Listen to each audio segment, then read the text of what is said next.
स्नातक अंतिम वर्ष की कक्षा में इंदिरा गांधी कॉलेज पीलीभंगा के छात्रों का स्वागत है। स्नातक अंतिम वर्ष की राजनीति में 2 प्रश्न पत्र आपके पाठ्यक्रम में हैं। प्रथम प्रमुख राजनीतिक विचारक और दूसरे अंतर्राष्ट्रीय संबंध। तो आज हम प्रथम प्रश्न पत्र का परिचय आरंभ करते हैं। जो प्रथम प्रश्न पत्र है उसमें विश्व के प्रमुख राजनीतिक विचारक हैं।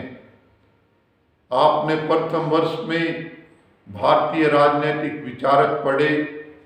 अब हम जो वैश्विक स्तर पर प्रमुख राजनीतिक विचारक पढ़ेंगे, इसको हम पाश्चात्य राजनीतिक विचारक कहें तो भी कोई अतिशयोक्ति नहीं होगी।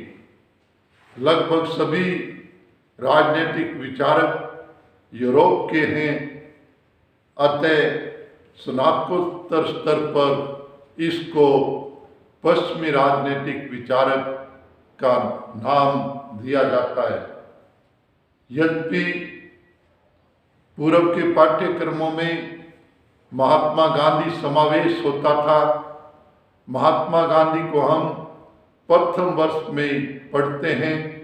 कुछ अवसर थे जब चीनी विचारक कन्फ्यूशियस को शामिल किया गया।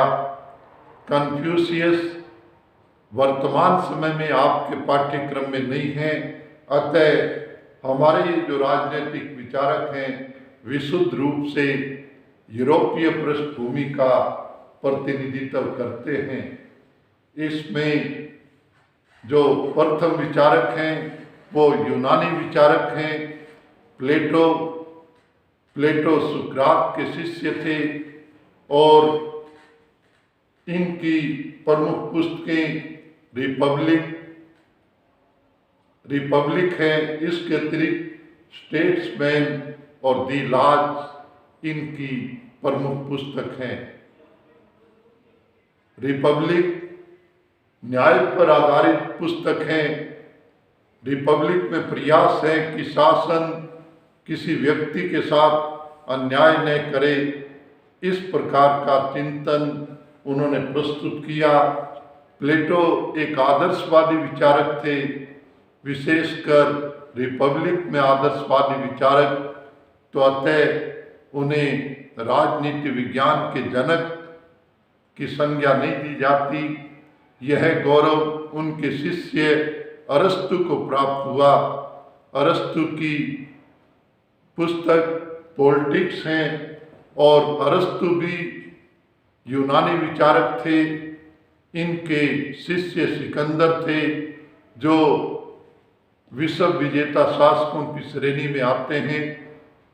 और अरस्तु का जो योगदान है वह है कानून के शासन का विचार। व्यक्ति चाहे कितना ही श्रेष्ठ क्यों न हो, शासन इच्छा के अनुसार नहीं बल्कि निश्चित नियमों के आधार पर संचालित होगा। ये प्रथम यूनिट के विचारक हैं। यूनानी सभ्यता का प्रतिनिधित्व करते हैं। इसके पश्चात एक लंबा अंतराल है और हमारे पाठ्यक्रम में ईसाई धर्म के 2 प्रचारक सम्मिलित किए गए हैं। इसमें संत थॉमस एक्विनास हैं और दूसरे संत ऑगस्टाइन हैं। जो ऑगस्टाइन 2 नगरों का सिद्धांत प्रस्तुत करते हैं। ऑगस्टाइन के परिचय के रूप में जो ईसाई धर्म के संस्थापक आचार्य थे उनमें एक थे। थॉमस एक्विनास ज़्यादा चर्चित विचारक हैं। का योगदान है कि अरस्तु जो इतिहास में खो गए थे उन्हें एक बार पुनः वे प्रकाश में लाते हैं। और इन्होंने जो व्याख्या प्रस्तुत की अपनी पुस्तकों में, उसमें कानून की व्याख्या सर्वश्रेष्ठ है। यद्यपि इन्होंने कानून के 4 रूपों का वर्णन किया है, लेकिन जो मानवीय कानून है वो इनका श्रेष्ठतम व्याख्या है। अरस्तु के विचारों की एक प्रकार से पुनर्स्थापना है।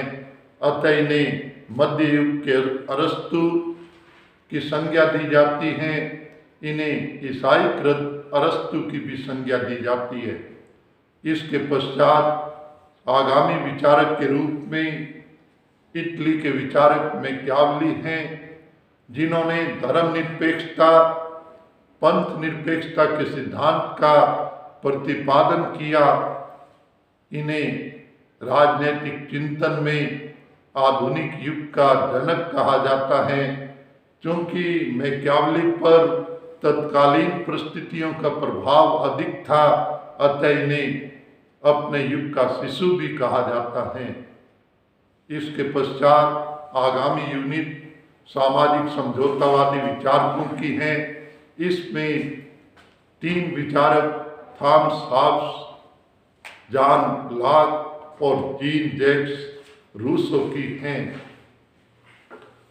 थॉमस हॉब्स यद्यपि राजतंत्रवादी हैं, लेकिन फिर भी उनका राजनीतिक चिंतन में एक महान योगदान है। इसमें वे राजतंत्र को दैवीय आधार के स्थान पर इस जीवन की वास्तविकताओं से जोड़ता है। विशेषकर हॉब्स का चिंतन सुरक्षा का दर्शन है। राज्य की स्थापना सुरक्षा से जुड़ी है। व्यक्ति राज्य का शासन सुरक्षा के कारणों से स्वीकार करते हैं। इस प्रकार का वर्णन है। जॉन लॉक उदारवाद और लोकतांत्रिक तरीके से प्रस्तुतिकरण करते हैं, तो जीन जैक्स रूसो ने सामाजिक समझौता सिद्धांत को चरम ऊंचाइयां प्रदान की और उन्होंने अपनी सामान्य इच्छा के सिद्धांत के माध्यम से सामाजिक समझौता सिद्धांत की जो व्याख्या प्रस्तुत की, वही आधुनिक लोकतंत्र का एक प्रमुख पक्ष है। इस वर्णन के साथ अभी आधा पाठ्यक्रम शेष है, जिसका परिचय मैं आपको आगामी में करवाऊंगा।